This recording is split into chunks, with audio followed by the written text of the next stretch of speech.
Hey everyone! Welcome to the Adjective Genius course. My name is Thaisi and I will be your guide. I am Brazilian and I have been teaching English for the last 10 years.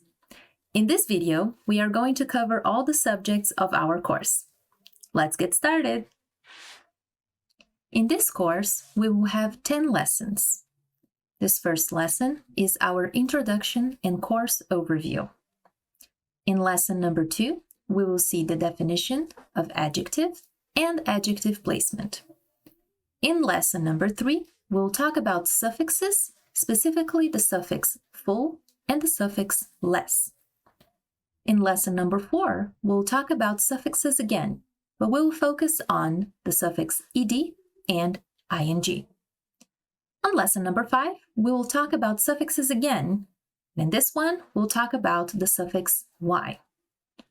On lesson number 6, we'll talk about prefixes, specifically the negative prefixes in, im, un, and dis. In lesson number 7, we'll talk about comparative adjectives. And on lesson number 8, we'll talk about superlative adjectives.